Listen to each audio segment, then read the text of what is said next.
Hey, good afternoon. Scott Luton and Greg White with you here on Supply Chain Now. Welcome to today's live stream. Greg, how you doing?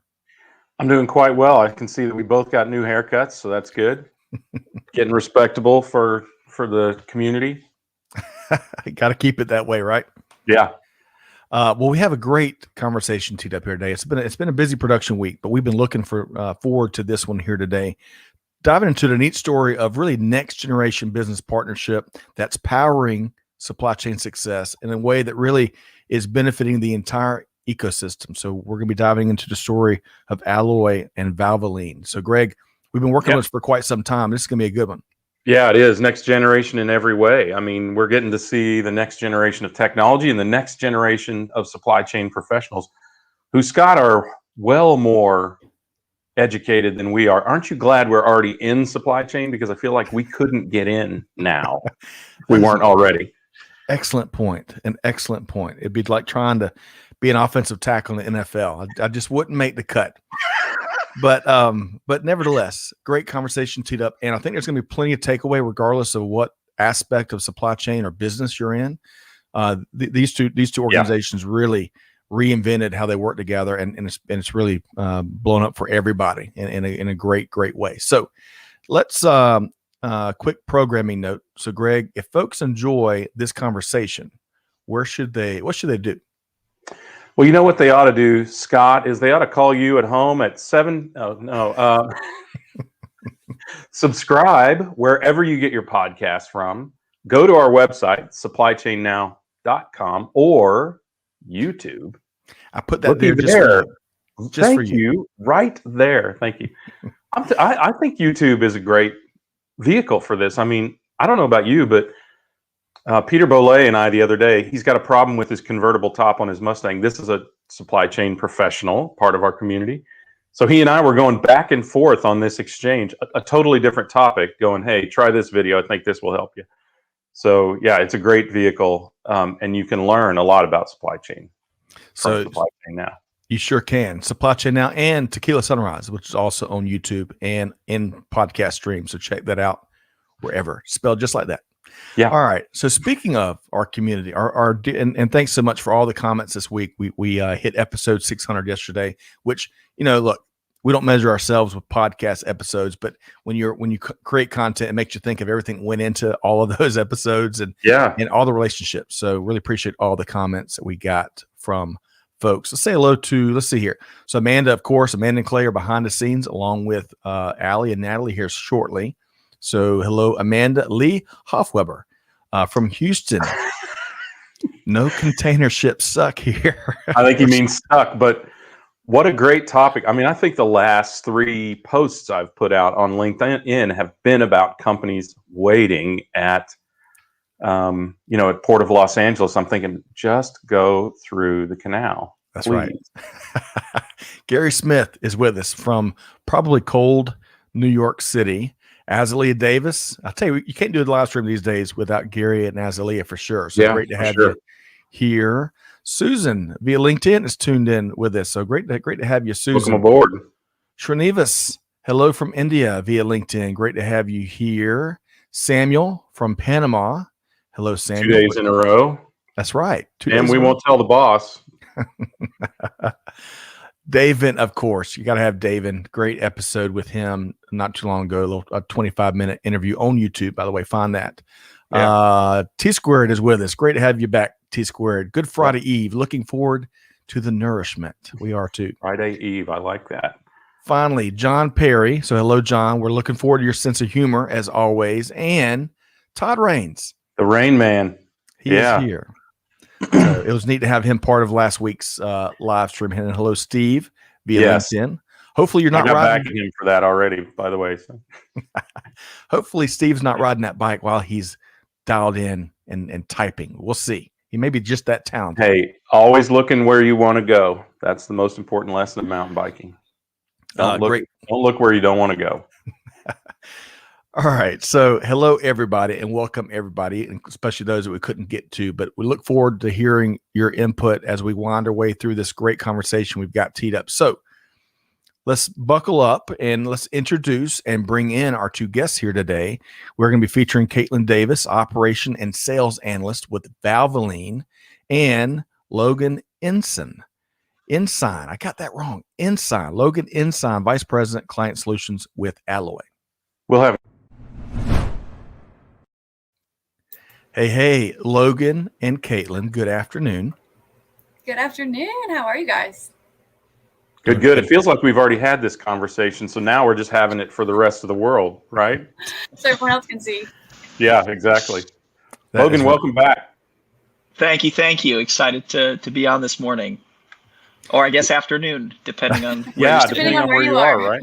Or evening. I mean, we've got people watching from 10 and a half hours ahead. So right. Wow. And in some parts of the world, Greg, they're celebrating Friday Eve earnestly already. So welcome in everybody wherever you are. And let's see here. So, and I'm glad you referenced, Greg, Logan's previous appearance on Supply Chain Now. Great podcast. We'll drop that link in the comments. So before we get into the heavy lifting, we've got so much to talk with both of y'all about here today. And Greg and I have really been looking forward to this, as has our team. But let's get to know you a little bit better. Let's get to know maybe things you haven't shared with folks. Starting with, it is International Waffle Day, which I didn't know was a thing, but it is a thing. And folks, our parades are taking place as we speak right now. They are. So let's start appropriately distanced. 6 waffles between each person. So Katlyn Davis, yes. What is your favorite waffle? Whether it's something you put in it or on top of it, what is it? Where did you get it? Oh, that's tough. Okay, so I'm thinking about this because I did know today's International Waffle Day. I guess I'm in the know. So I think it depends on if you're going for a hearty waffle, just a good hearty waffle, or a fancy waffle. So I would say you can't go wrong with a Waffle House waffle. You can't go wrong. That's where I go, I would say, the most often for a waffle. But I was in Amsterdam about a year and a half ago, and I had the best waffle I've ever had. So that was in Amsterdam with Nutella and strawberries and all of the stuff that they put on it. And it was amazing. Wow, man, making me hungry. It's still in our heart, Greg, with Waffle House. Nutella is food art that is largely lost on North America, right? Totally. I think that it is. Yeah, it's hazelnut butter, kind of like peanut butter. So delicious. Right. So that Logan, we're gonna get you to weigh in. Where is your favorite waffle? What's in it? What's on it? And where do you get it? Man, well, Katlyn stole the restaurant option there. Waffle House, especially middle of the night, maybe on a business trip when you see that Waffle House next to your hotel and you think, I picked the right one here. And then I think I just like straight whipped cream. It's sort of a family obsession where we'll have the whipped cream shoot in people's mouths. And it's so just whipped cream, waffles. Waffle House is a good option, I think. Man, those are some exciting times in the Ensign household. I love that. All right. So, Greg, now we're going to go from waffles to... Well, wait a second, Scott. Let's hear what your favorite waffle is. I was going to say, I want to hear you. Well, Waffle House all day. So consistent. It's like Chick-fil-A. You pop in any day of the week, and it's going to be very consistent. But fried chicken and waffles, if you haven't had it yet. Oh, my gosh. Delicious. Yeah. And, Greg, how about you? That's it. Chicken and waffles is my favorite waffle. And I actually have my own semi-secret recipe. So I stole a recipe off of where everyone gets recipes, Pinterest, and then added my own secret ingredients. And back in the day when I would still make them for my formerly young daughters, they really enjoyed it.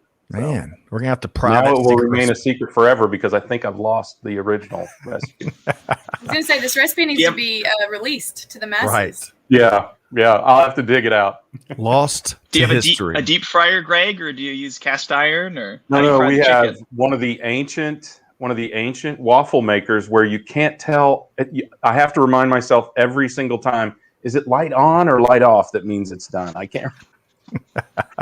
Those pesky machines and their indicators. If I had planned better, I would have brought it up here. So, all right.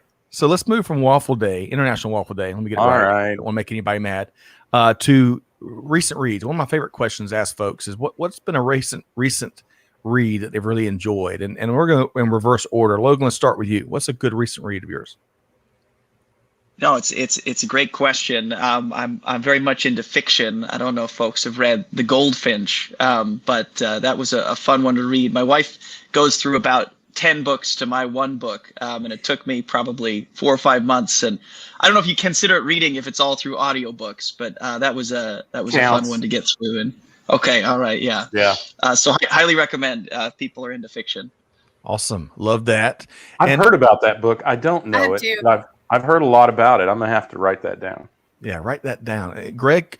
Folks, which I'm doing nowadays. Yeah, Greg takes notes these days. So yes. So all right. So Katlyn, we're gonna, of course, we want you to answer the question, but we're gonna let the cat out of the bag here a little bit because you've got a book that is publishing next month called Fierce: Conquering the Battleground Between Who You Are and Who You're Destined to Be. So tell us a little bit about the book. Yeah, of course. So I actually have it because the pre-orders just came in the mail this week. Oh. So I'm so excited. So I can show you guys. This is a sneak peek. Not many people have seen it yet. So here's the front. Here's the back. Very cool.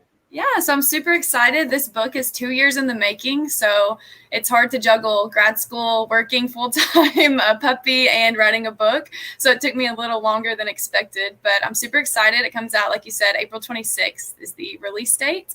And yeah, it's about self-discovery. I do talk about my journey from growing up in a very, very poor town and moving to a bigger city, not a big city compared to where some of you guys are, but a bigger city, and then trying to tackle my dream of working for a big company and trying to navigate the waters of being a young 24-year-old trying to figure it out. So yeah, I'm super excited. Love that. Well, congratulations. What a huge feat. And we look forward to picking up a couple copies, as does Azalea Davis. She needs that book. We'll see if we can't work on that. Azalea. Yeah. She needs her own book, Azalea does. So maybe you guys can talk about that. Agreed. Todd says Never Settle by Marty Smith is one of his favorite reads. And Gary says How to Avoid a Climate Disaster by Bill Gates is a good one. So a lot of good stuff there. Okay. And Katlyn, do you want to add a different book other than, of course, Fierce has got to be your favorite, but any other book? Of course. Yeah. Actually, I'm an avid reader. I feel like you kind of have to be if you're going to write a book. So I just finished an amazing read. It's by Viktor Frankl. It's called Man's Search for Meaning. So he's a Holocaust survivor, wrote an amazing book. I actually quote him a lot in my book. Like I said, the book has a few pillars that I think I need to mention that I think would be pretty good for this group to talk about. I think you guys have some experience with this, but the 4 pillars I discuss are self-awareness, growth, intentionality, and confidence, which, like I said, I've played a ton in my career journey. So once again, Man's Search for Meaning, Viktor Frankl is an awesome read. It's pretty old now. I think it's sold tons of copies, but it's a classic. Well, what a great segue, right, Greg? I think so. I mean, one of the things we would love to know is a little bit about your search for meaning. Well, we know. We've already heard it, right? But we'd love for the community to hear more about your sort of career journey. We've already heard about Logan Ensign and his journey, and in his episode, which we'll drop in the comments, you'll learn about what is in the background behind Logan. But since we've heard from Logan on a previous episode, we're going to give you a little bit of extra time to tell us a little bit about your journey, your fierce journey in and through Valvoline. Can you share with us a little bit about that? Yeah, of course. So like I said, I grew up in East Tennessee, so I feel like I should backpedal a little just to provide some context of how I ended up at Valvoline. So I grew up in Gatlinburg, Tennessee, which, if anybody knows where that is on the East Coast, it's a very touristy town. So Dollywood. Dollywood, Dolly Parton. We love Dolly Parton. So I grew up there, and then I moved to Lexington, Kentucky to pursue a degree in economics. So I went to the University of Kentucky, graduated in May of 2019 with a Bachelor's of Science in Economics, a minor in International Business, and a minor in Sculpture. So I guess I just wanted to be a jack of all trades. But so I actually started with Valvoline before I graduated. So I started with an internship with them in 2018, the summer of 2018. And then when I wrapped up that internship in August, they actually asked me to stay on and continue working with Walmart's e-commerce platform. So I worked with them a lot for the last 8 months until I graduated. And then as soon as I graduated, they offered me a position as a supply chain analyst with my accounts being Amazon, Walmart, Dollar General, Farm, and a few new channel. But I will give the caveat that I'll give the caveat that I started with only Walmart. So I started with Walmart and doing a little bit with Amazon, and I kind of picked up some other accounts along the way the last 2 years. So yeah, and then after actually more recently, I think in February 1st, I actually transitioned into a new role for operations and sales. So I'm an operations and sales analyst covering Canada and the United States with Express Care. So I love the way you say, speaking of hitting that fourth pillar, confidence, I love the way you say only Walmart. Right. When I was an intern, it was only Walmart. It was only Walmart. Yeah, Walmart's definitely a big machine to tackle. I will say that. I would say most of my time went to Walmart, which I'm assuming people would make that guess. Yeah, but impressive that that even in a single job, you can handle both Walmart and Amazon, even for a single product line. I mean, that is a lot of pressure. So we talked a little bit about, I actually come from the automotive industry. Valvoline is my favorite type of oil, which Katlyn already knows. Makes me so happy to meet a member of the family, as we call it. I was actually a buyer back in the day of oil, so I had a lot of interactions, and it's interesting. We got to share a little bit about the growth that they've had in their supply chain, and they've always been a really, really strong performer. So let's talk about that. So historically, Valvoline has had a really strong commitment to supply chain, and now you've taken on a lot of digital transformation growths, a lot of technology initiatives and things like that, and that's how you came, I think, to get associated with Alloy and Logan in particular. So tell us a little bit about that. I mean, any thoughts? Anything jump out at you when we talk about digital transformation? I think instantly people tense up. And because it's big, right? And it's change. And as we've talked about here a lot, change is difficult and scary. But any best practices or any kind of findings that you've had as you both have worked together about how to get people engaged, how to get people over the line to accept and embrace change like that? Logan, you want to go first? I was going to say, let's let Logan go first, because I think he has some good background on this. Yeah, it's interesting. We've been working with Valvoline for the last year and a half, and we'd actually started pretty exclusively with the Walmart side of the business. And I think Valvoline's been a great example of all the components of change management and digital transformation that work. I think, one, it's really critical to make sure if there is a technology partner involved that you've got really aligned business objectives. And so can we all be on the same page on what are we trying to accomplish collectively? And so that, I think, was really critical to kind of mutually understand what Alloy's bringing to the table, but have that really open conversation about here are the pain points that are specific to Valvoline, and let's go ahead and work on that together.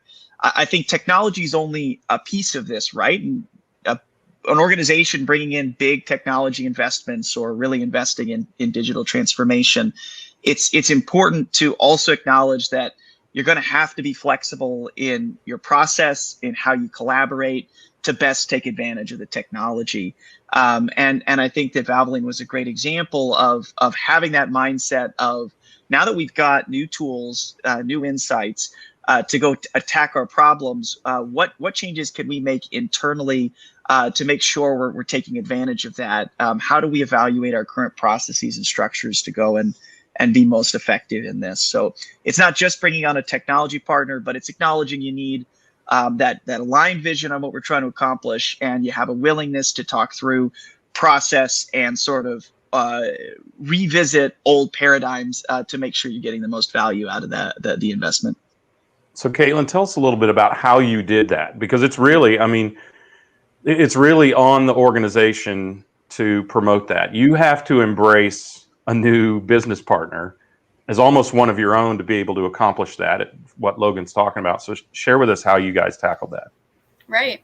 Well, I think just to bounce off what he said, I think people are fearful of things that they don't understand. So I think it's a big part of this is trust. So I think we had to learn, when you bring in a new data analytics platform, it's not just because I think people think that everyone is just stuck and they don't want to move on. I think people do want to move forward. They're just afraid to trust this new, it's a huge thing. I mean, putting in a new data analytics software and trying to navigate those waters when we already have a system. And like you mentioned, Valvoline is a very old, I mean, we're a 150-year-old company, and we're successful, and I know I'm biased, but we're very successful and we're good at what we do. And so I think it was intimidating, but knowing how the times are moving forward, we didn't want to get left behind in that. And so I think the best thing that Logan did and why our relationship has been so incredible with Alloy is because they came in and they said, we're going to show you how to do this. And like you said, we're going to show you what our mission statement is while we're trying to do this. Here's our objectives. And then not just show us how he does it, but show us how we can do it ourselves. So for example, I remember one of my favorite moments was I just started working as a supply chain analyst. Of course, I was so intimidated. And I came in and my big project was with Alloy. My first project was trying to onboard this new data analytics platform for Walmart to start. And now I think Logan can attest to so many different business units at Valvoline use Alloy now. And we're trying to bring more on. We're trying to bring everyone on. So it was very intimidating. But the best thing was when you guys came in and you did a training with us, like a hands-on training session with us. And I remember you saying, Katlyn, okay, you're going to drive now. And we're going to show you how to build these dashboards. And we're going to show you how to build this stuff out. And I think that broke the barrier of that fear I had because you showed me that I can do this, and you showed everyone who was there with us that day was like, this isn't something that we're trusting someone else to do. They're just giving us the tools to be able to do it ourselves. And I think that really built up the camaraderie that we have with Alloy now. It does. And I think it also introduces learning, Logan, to your team, right? Because you don't know what they face on a day-to-day basis until Katlyn gets behind the keyboard, in front of the keyboard. Where are you? Are you in front of the keyboard? In front of the keyboard and actually attempts to do it and go, here's a hurdle that I've hit and help me through it. And that helps you learn a lot about their business as well. Right. Hey, really quick, Greg, before we move on, quick programming note. Looks like LinkedIn it's been a little bit shaky for the last 3 or 4 weeks. So if you're not able to tune in and engage on LinkedIn, of course, you can check out us. Same feed on YouTube, Facebook, Twitter, and Twitch. Whatever Twitch is. So yes, if Logan, you're gaming. That's right. Logan, you're about to say something there. Well, I was going to say, Greg, you're spot on, right? We bring some context with other customers we work with, as well as kind of a deep understanding of what Alloy is capable of doing. But it's that partnership that has to happen. And I think Valvoline's been great at that. Katlyn, especially in recognizing, all right, we are now partners. How do we collectively problem solve? And so it's that conversation of, that's a unique flavor of a business problem or a piece of your business that maybe we're less familiar with. Let's collaborate collectively. So no, I think that's spot on, Greg. Yeah, and it's funny. I've been on both sides of those implementations, right? About 1,000 technology implementations I've conducted or been some part of. Gosh, that seems like a lot. But that is one of the most important learnings: is don't show people how to do it. Get people to do it, right? Go through one of the things we did so effectively. I've seen done so effectively in trainings is show them once. And then pull somebody out of the class, if that's how you conduct your training, and have them do it. And man, the growth that everyone sees in that moment is really, really spectacular. So that's great. Were there any other? Go ahead, Logan. Well, I'll say one of our big core tenets of our product is we want to be consumer grade. And I think sometimes organizations undervalue that when looking at technology. We want the actual operators, business owners to be able to drive the analysis and get to insight. So that's a big piece of really what we're about. And I think Katlyn's found that and really become one of our great power users of the platform. Power user. Love that. Yeah. I love that title. Yeah.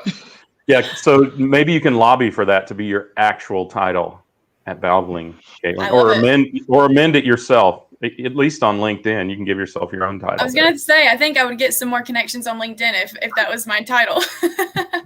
You need a sword with a title like that, though. A sword or a staff or something. I need something. So That's awesome. So let's shift to so you've kind of got everybody bought in, right, at this stage, and then the next stage is to grow in knowledge, to grow in awareness, and to grow in performance. And one of the things that we talked about previously, and I think is really interesting to see that come to life here, is how do you move a company from being in constant reaction mode to a preemptive mode and utilizing the technology to help them discover those things that before they discovered after the fact. I think, Katlyn, we talked about this a little bit. In your role, sometimes it can be, how have you hurt the company lately? And that's how you report it. And it probably has felt like that in the past. But when you move into that preemptive mode, you can talk about those things that you've done that have made the company better before a crisis hit. So how have you guys worked together to make that happen?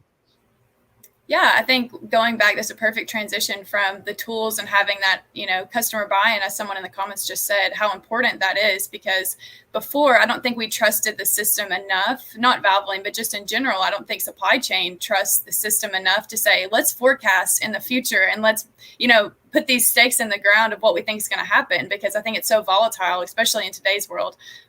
Just demand is so volatile right now. So it's difficult to be able to do that. But when you have these tools where, as Logan said, I don't have to reach out to someone else to get the insight that I'm needing. I can go pull that data back and reach out for support if I need support.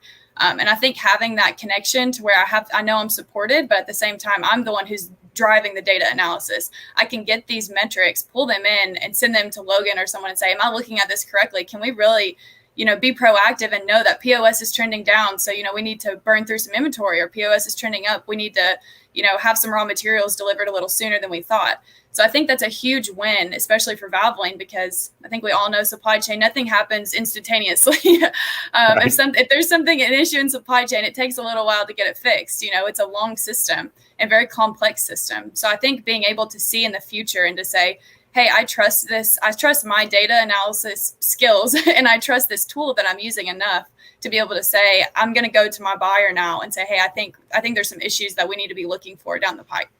So I think that's huge.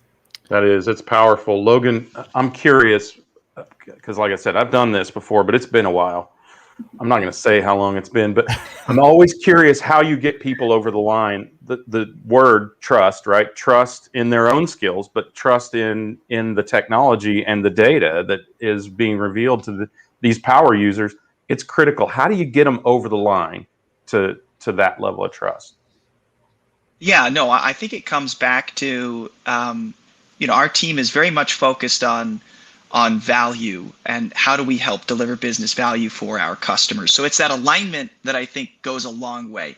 That if we start, I know very little about motor oil, antifreeze, and the vertical, but as we get acquainted with our customers, it's just so important because each industry is going to have different wrinkles and nuances. And if as a vendor, we're sitting looking at implementation timelines and weekly active users, we're really just missing the mark. Really what we need to understand is, all right, Katlyn, this is a dashboard as a starting place, but I want to sit next to you and understand how this gets to the action, right? What are you looking for? What decision are you making? What are the considerations in your head? Because the more I can understand that, the more I can help you. And I think as that conversation reaches sort of that next layer of interest, curiosity, and alignment, that's where we really, I think, see big change, and I think get the most out of the solution.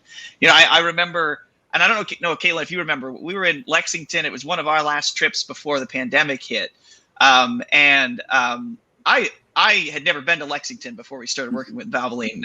It is a hidden gem, especially for fried chicken fans. But it's just beautiful. You land and the rolling hills and the horses and the white picket fence. I mean, it's just a beautiful place. But I remember being on site and actually there was a massive order. I think it was from Walmart for the high mileage.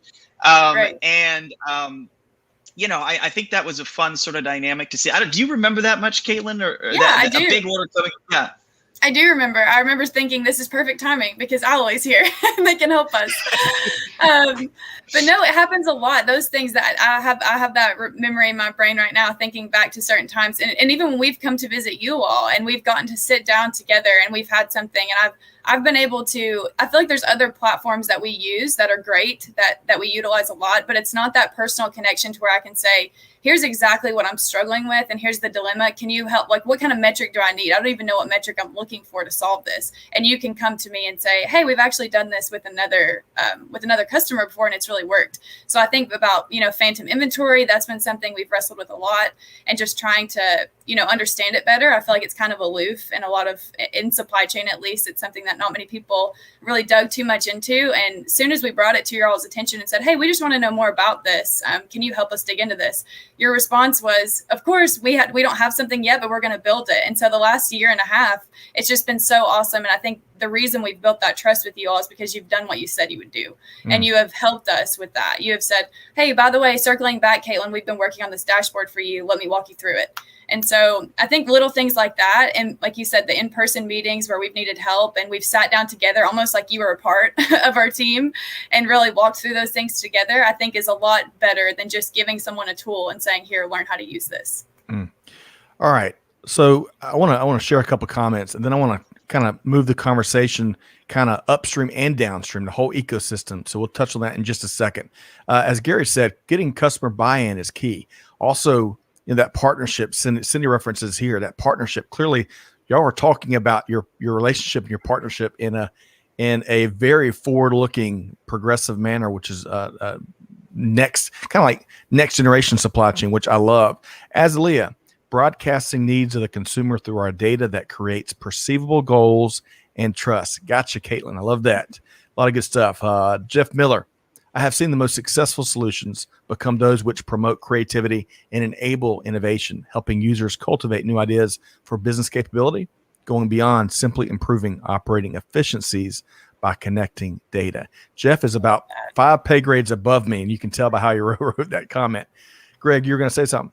Well, I'm just thinking that the human connection is critical to that happening, what Jeff is talking about, because a technology can't convince you that it's the right technology for you, but someone empathizing like Logan has done with Katlyn, someone empathizing with the needs of someone who really wants to improve, as we've talked about, but doesn't really know how to get there, that's a critical connection. And you're going to talk about this probably here in a little bit, but that connection between companies is absolutely pivotal in terms of creating a successful technology implementation. Whew, ran out of air there. Blessed be the ties that bind. One of my favorite sayings all the time, and that really speaks to strong supply chains upstream and downstream. I want to pop in this. Azalea's got a great thought here. So we published a great podcast with Katlyn Davis, which is just a dynamo, much like Katlyn and Logan here, and she really urged folks, don't just focus on the tools, which is a lot of the intangibles you're hearing here between Logan and Katlyn. So I'm gonna go back to this question she posed earlier, because Logan, I'd love for you to weigh in here. So as Leah talks about these long runners, right, folks that have been serving the business, supplying the business for 30 or 40 years. She says changes, KPI standards are one thing, but data and technology does really scare people out there. The attitude toward it on the front line varies. When we talk about long-term suppliers and the type of transformational change that y'all are partnering with them to lead, any thoughts for how you make sure no one's left behind, so to speak? Yeah, no, it's a great question, and we run into that fairly frequently, right? And I think that a key here is, I know I sound like a broken record, but if we can understand how can we help you, whether it's saving time or helping find insights that historically have been difficult to find as a piece of that. I think also just the comment that it's not all about the tools, which is totally spot on. Being able to, from the top of an organization, articulate and convey, here's where we want to go, and these are the reasons why, are just really, really important as we try and help people move from an old way of doing business to a new way of doing business. And then I think incentives matter, right? And so as you think about how organizations are incentivized, design their current processes, you can't just scrap that, right? You got to work with that and make sure that you're acknowledging, here's where we are. Here's where we are. So, I mean, we use the mantra really, really frequently: crawl, walk, run. And that's the journey we go on with our customers in aggregate, but also individual users on, okay, how can we help you crawl and get early familiarity? Maybe we just help you with time savings in the short term. We can be patient as we help people start to get comfortable with technology, and then making sure we acknowledge that, hey, there are existing processes that are there for a reason. We've got best in class supply chains that we introduce ourselves to, that we need to make sure we are working within those confines, at least initially, as we kind of partner with customers. Love that. And I also love one of y'all's other core values or a big part of your MO is iterate to excellence. I love that. And I've seen it play out just in our conversations. Okay. A couple comments here, and then we're going to move right along. Enrique Alvarez, host of Logistics with Purpose and with Vector Global Logistics. It all comes back to human relationships. True. Human transformation powers digital transformation. Great point. Gary says, amen. Absolutely true, Enrique. Culture eats strategy for breakfast. Okay. I love that. Yeah, one of the all-time greats, right? Now I want to change the conversation a bit, because most of our conversation to this point is kind of focused mainly on Valvoline and Alloy. But the really cool thing that got my attention as I sat in on a previous webinar with Valvoline and Alloy is how the wonderful improvements that you are driving together has been moving downstream to Valvoline's customers, right? And it's improving really the whole ecosystem, and that's a beautiful thing when you get transformation right. So Logan, if you could speak to that a little bit.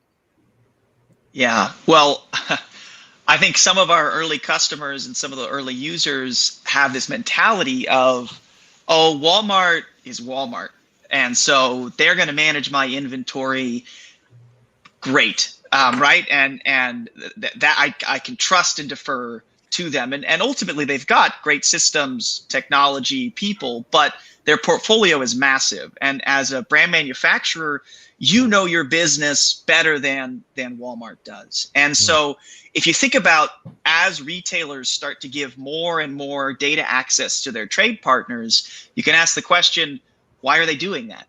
And ultimately, what we find is, as retailers provide more and more information to their suppliers, they're expecting their suppliers to step up and take a more active role in downstream sort of store level replenishment, in flagging potential issues from an inventory perspective, in auditing the forecasts or the order plans. And that can be daunting for organizations maybe that don't have a grip on their point of sale data. Right. But customers who do get a grip of their point of sale data earn a ton of trust with their trade partners. It's the expectation, and that's where it starts to get really mutually beneficial, that now we're co-managing this inventory with our partners. Even if it's not, a vendor managed inventory environment, right, that expectation is becoming, a higher and higher bar for how you manage your business with your major trade partners. Love it. So not only is the work you are doing together, again, benefiting Valvoline, but it's going right downstream, and it's benefiting the work the work you do with your retail, well, all of your customers, right, Katlyn?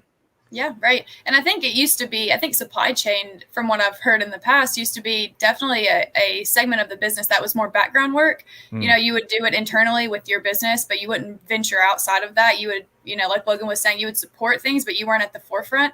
And now, in the role that I was in with supply chain, it was a forefront role. You were a huge part of the team. We would travel. I would go to the headquarters of Walmart. I would go on all those meetings with the guys from the team. And so it was huge to be a part of that, when, from what I've heard historically, that wasn't usually how it worked. And I think it all goes back to what Logan is saying about the trust and being able, there's so many times I've been able to show Walmart, hey, I have some data that I don't know if you might have it, but you're not looking at it. And I've analyzed this, and I can tell a story to you of what I think is going to happen in the future. That's like you said, we know our business, and we can see trends, and we can predict things that I don't think Walmart has the bandwidth to do necessarily. And like you said, they're huge. So even if they do have the bandwidth, it's very difficult. And so I think the fact that I've been able to come to Walmart or Amazon or Dollar General, some of these big businesses, and show them, hey, here's some data that I think you should look into. And I think we can both win here, because our out of stocks are kind of low. So let's see what we can do to fix that. And so they win, we win. And I think that's a huge a huge thing that I don't think we used to be able to do in the past. I think that's something that's new and changing with the times of supply chain being a forefront place to be. And then when it comes to corporate business. And they're customers of their customers of the customers. Everybody wins, really. And it's, there's two big things here. And what Katlyn just shared. And Greg, I'd love for you to weigh in. But the first thing I heard is, folks, if you're trying to do anything in business, all right, any of our listeners that may be in school, still trying to break in, learn to tell a story very effectively. That's what we're hearing from Logan and Katlyn. And that's important no matter where you go. Secondly, it's a lot easier to tell a story and change the nature of those conversations if you've got really good data. And It's not this spreadsheet over here and this spreadsheet over here, but it's that powered, when those battleships in World War II, when they would sidle up against a coast and direct all those guns on one target, that the power of the force multiplier. And that's what we're hearing here a good bit. I think that's when analysts fall short a little bit sometimes. Something I've noticed, and this is not just supply chain analysts, but the whole analyst world, is we're great with data analysis, but we don't know how to relay it to other people. And I think if you can't tell the story and get other people to really understand what you're saying, it kind of gets lost in translation, and you don't really get the results that you want. So I think there's a huge benefit to having these conversations with the customer, because we're made to tell the story and we're made to interpret the data the best that we can. Excellent. And Greg, I know you're dying. This is like candy to our ears when we hear conversations like this. Greg, what I mean, this is what I did when I was Katlyn's age, right? Which was a little while ago. But what we had to do was teach the people that used our technology. I worked at a company that was called E3, now part of Blue Yonder. And we had to both convince management to listen to their analysts who had their finger on the pulse of the supply chain, and also convince the analysts and teach the analysts how to tell that story, because they were inherently often numbers people. And what we realized and what we consciously did over a number of years was to start to help companies identify a personality type and a skill set like Katlyn's, where they're both analytical and very thorough, and yet able to tell a story, right? So that has become critical, because that the role is so important to so many companies. And I'm sure, Katlyn, you've seen this. The executives really value your opinion, but you have to be able to give it to them in bite-sized chunks, because they're going to spend 40 seconds listening to you and then make a multi-million or multi-billion-dollar decision. So 100%. It's important to be able to do that, but it's good to see that we've come to this point in supply chain where both the analysts and management recognize and nurture that. Excellent point. And again, what we heard Katlyn say there is, no longer is it just supply chain. It's just something you got to do. It turns into a huge competitive advantage, and you can take it on the offense. You all of a sudden, supply chain becomes Patrick Mahomes and the Chiefs, and that dynamic offense where you're changing the conversations, as you heard Katlyn talk about in her conversations with Walmart, right, Katlyn? Right. And I think a big part too, it's like, I think it was Jeffrey who made the comment about creativity. And when people think of supply chain analytics, you don't think of creativity, but that's a huge part of it, is being creative enough to say, where can we optimize efficiency here? Instead of just doing the day to day and trying to get product where it needs to go, where can we, our forecast accuracy is 97%. How can we get it to that 99? Logistics, how can we cut shipping costs? How can we get it there quicker? All these things become a lot more fun and a lot more about the innovation and the creativity and, going that extra mile to get there. And I think we're starting to realize in the supply chain world that if you're not doing that and you're not being innovative and creative, you kind of get left behind now. Excellent point. Technology can do all that. The creative part is what we need humans to, right? We have a problem technology can't solve. Let's get creative and figure out how to solve it. We can impart some of that knowledge to technology for the future, but there will always be that layer of creativity where the best that the data or the technology can give you is the state of things right now. Right. Excellent point. All right, I got to reference what Simon said. Anytime someone says elixir, Simon says, we got to share it. The single best thing, Simon says, about implementing is the glint of excitement and the wow moments when the end user gets it and can see how their working life will be transformed. Elixir, he says. Simon, that is a wonderful. I can see that in my head. Somebody copy that, because that's something you ought to have up on your wall, Katlyn, right there. Right. You too, Logan. We are. I mean, you are living. This is what we knew in all the prep for this show was going to come out, because this is how really what we're hearing here is how supply chain partners should work together, right? So, Logan, we've covered since the last time you came into the conversation. I know we've come a long way. But what's one really important thing before we move forward that folks should really keep front and center from the last few minutes? Well, I think the point made on great analysts, I think Katlyn is such a great example there of, okay, you've got to be quantitative and analytical to sift through numbers and understand data. But a key component of actually getting action and results is being able to tell the story. Because ultimately the decision makers and the whole process is managed by people. And I think Katlyn's been a great example. I remember, I don't know, Katlyn, if you remember the antifreeze, clear, blue, and red as you worked with the Walmart team there. You probably know more firsthand that story. I just was able to kind of marvel at, well, here's a dashboard with some numbers, but this is a really sort of compelling story that needs to be told to get maybe a more serious problem taken care of. I don't know. Do you have more context there, Katlyn? I didn't do it much justice. No, Why do I think that she remembers all of this? Right? It's funny when you how work with Walmart, you remember every detail because you can't afford not to. So it's definitely a big thing in the arena. So you definitely want to be sure that you know exactly what's going on when it comes to Walmart. But I remember exactly what you're talking about. So we had 3 different antifreeze SKUs, and we were kind of doing some test runs and trying to see what would work, what wouldn't work, what the buyer wanted, how they performed. And this is something that I truly don't know if we would have had the opportunity to do if they didn't trust us. I don't know if they would have let us, because at the end, what ended up happening was we were given a little bit more flexibility to say, okay, we were letting them know how we're performing and how we're tracking and how, we're able to forecast demand for this pilot that we're running right now. Instead of letting Walmart, take on that other burden, we said, hey, we'll do it. Like, we'll take it on if you let us.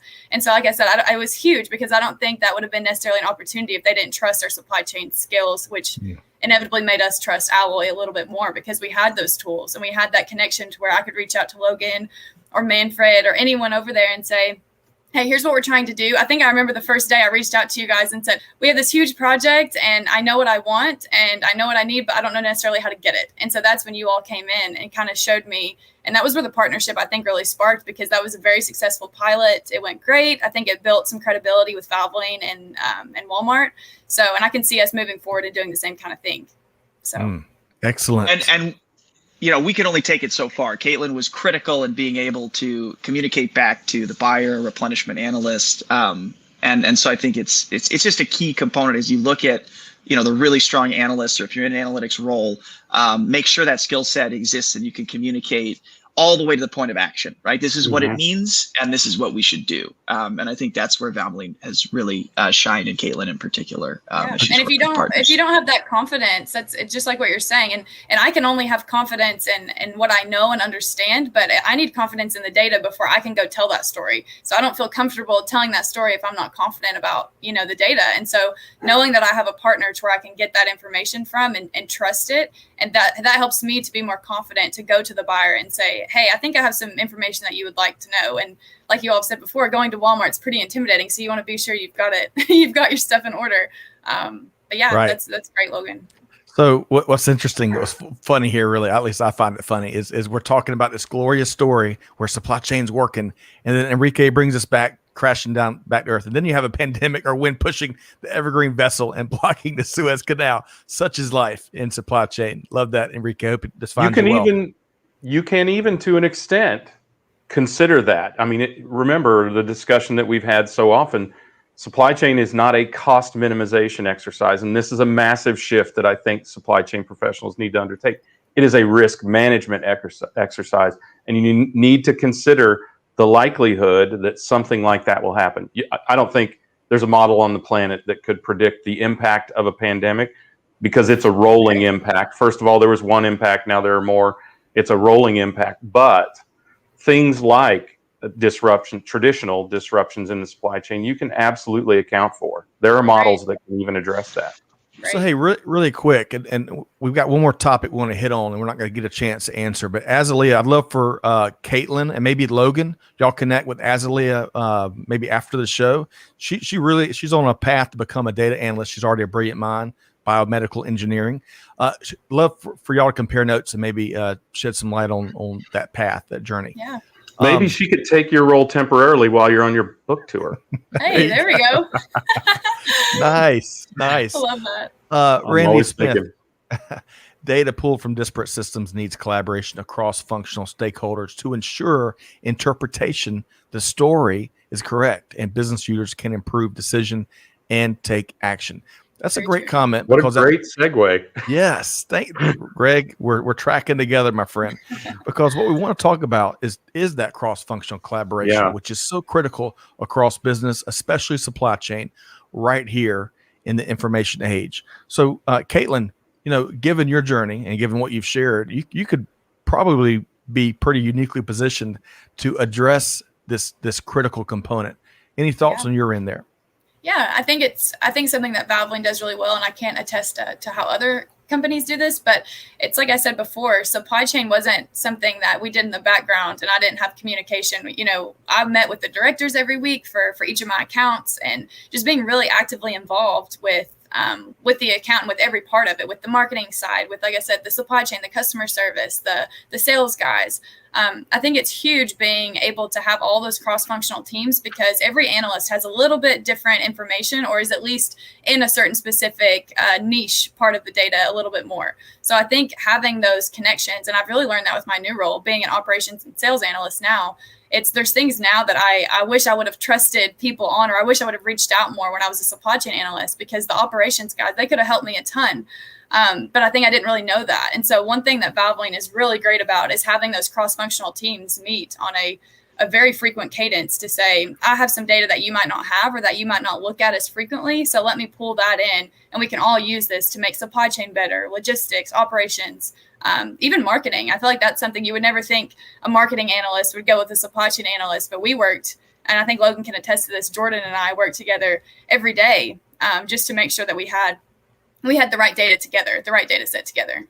Well, and Logan, I want you to weigh in here as well. But one of the cool things that I'm hearing here, and I think someone referenced it earlier in the comments, is it can be a headache at times right now in years like 2020, and I'm not supposed to mention that year. Sorry, Greg, or 2021, to be leading or being supply chain practitioner. Right? It can be it can be a labor of love sometimes. A ton of headaches and surprises, much like the Suez Canal. Who predicted that 2 weeks ago?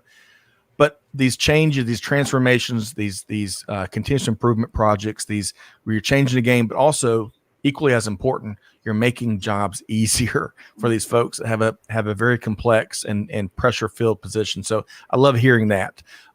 Logan, weigh in on this cross-functional aspect. I mean, Katlyn, you're right. I think Valvoline does quite well at this. And, we find that organizations are on a spectrum, right? And if you're further on one side of the spectrum, maybe it's your S&OP process is once a month duel between sales and supply chain. And that's when I have to talk to them. All the way to I'm collaborating daily with my supply chain or my sales partner. And I think that is so critical, because different stakeholders have different pieces of context, and you may have decision makers that sit in different parts of the organization. And when a crisis comes up, a massive order comes in and you don't know what to do, if you can collaborate and say, supply chain says, I can't fill this order, and sales said, let me see if I can get the must arrive date moved back so that we can avoid that OTIF fine. That's where the magic starts to happen, right? It's being transparent and open and collaborating. I think one of the reasons that's particularly tough in organizations is supply chains, marketing, sales, all have a very different source of truth and a very different language, right? Supply chain, you're looking at your own internal inventory, units of measure, and KPIs and metrics, and your sales teams may own your point of sale data and your retail relationships. And so it becomes hard just because you're speaking different languages to come together. And so Alloy plays a layer to try and break down those barriers, break down those silos, but then also organizations that recognize, hey, we got to work more closely together. and collaborate collectively on problems that span our organizations. Because rarely do we see, big issues or opportunities sit just in one piece of your organization. You're going to need buy-in, support, influence decisions from other organizations, and being able to facilitate that is, we find, super, super critical. Excellent point. Two quick takeaways there. First off, Logan, you make me feel at ease because I talk with my hands too. So I love that, Logan.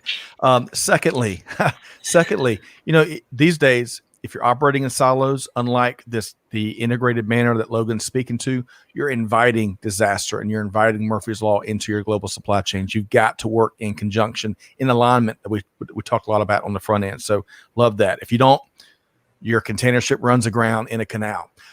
Okay, so Greg, before we make sure, that's really, folks, that is a fascinating, if you've seen some of the imagery from the Suez Canal and what they're trying to do, it is absolutely fascinating. Just the scale is fascinating.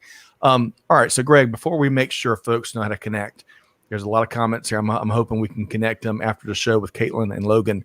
But give us that that proverbial one key takeaway or a couple key takeaways from what we've heard today here, Greg. So this makes me think of a episode I did some while ago, and I think we can drop it in the comments, but it is how to conduct around a digital transformation, right? But this is not dissimilar. This is any sort of transformation that you do.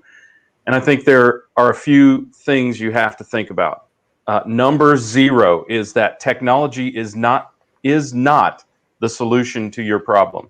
It is the powerful hammer you put into your people's hands, right? And I think that's a really, really critical aspect of it. The other is, and I think Valvoline has done this in order of magnitude higher than most companies do, and that's recognize that supply chain is your main customer experience driver and vice versa, right? No product, no program, right? There's only one thing that your customer wants when they have their experience with you, and that is the product that you have promised them. So that, among other things, you've got to solve a user pain, something that the users care about. You can't solve a strategic ivory tower pain if it doesn't also solve a user pain, because where ROI is delivered is on the desktop.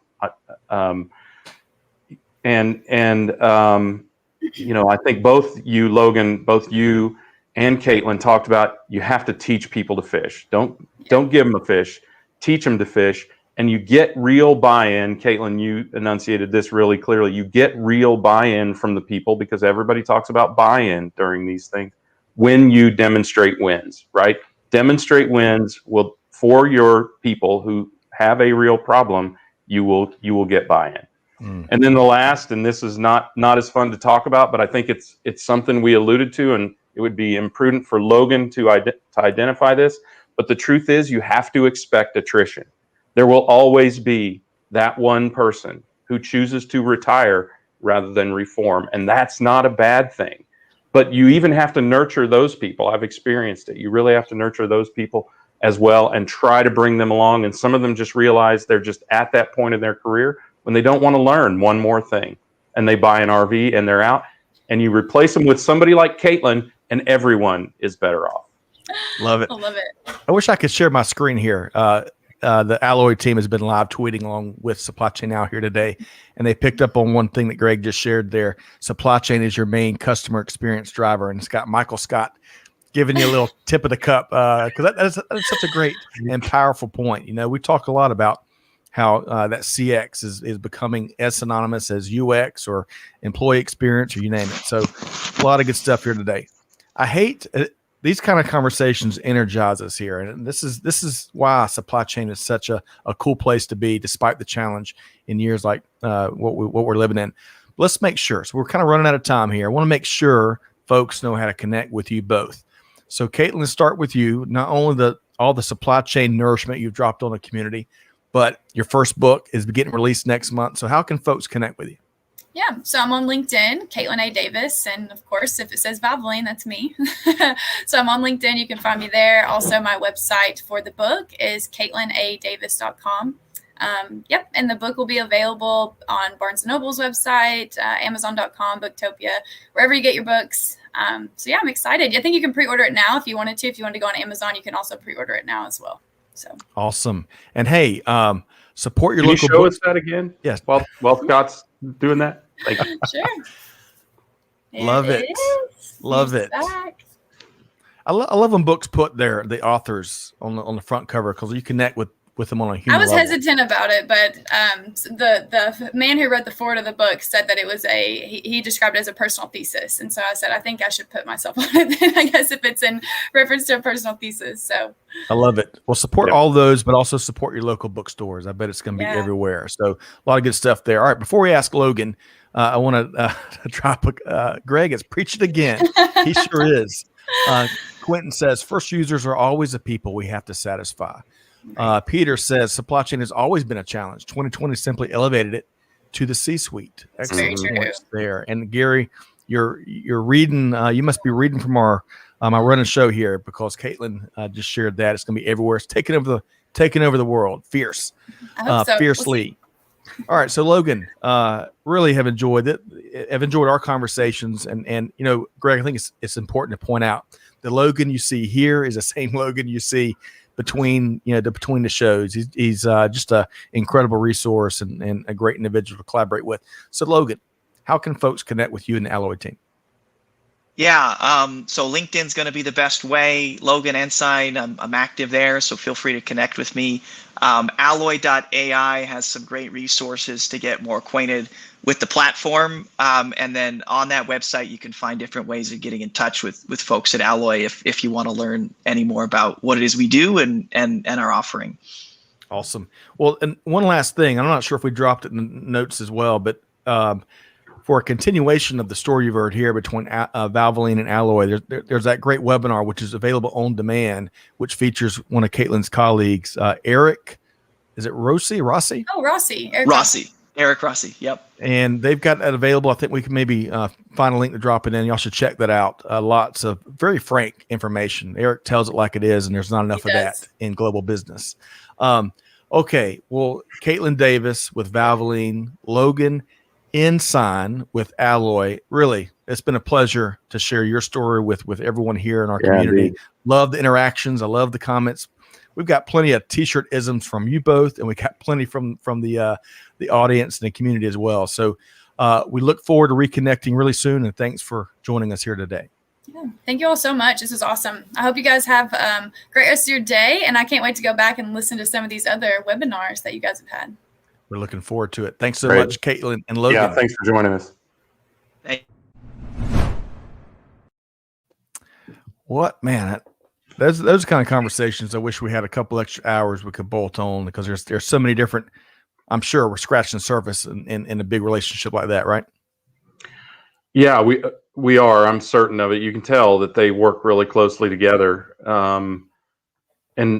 Man, what a couple of powerhouses, right? I mean, it was really interesting. And, that is an industry that I came from, both sides, right? I was on supply chain planning and allocation and forecasting, replenishment, all of those things on both sides, as a service provider and as a practitioner, and as it happens in the automotive industry. So, my passion, insanity may have come through a little bit there, but I love it.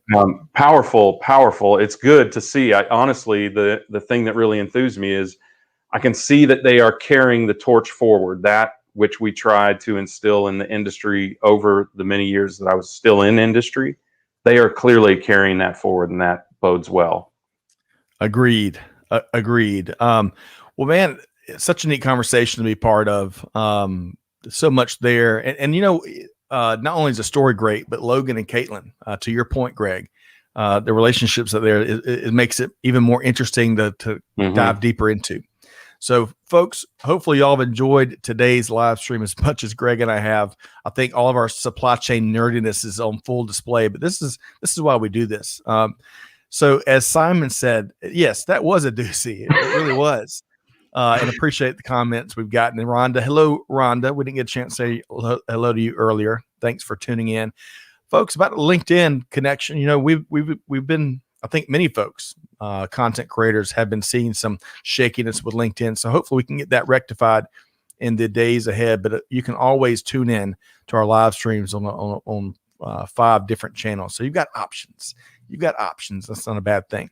All right. So Greg, great live stream.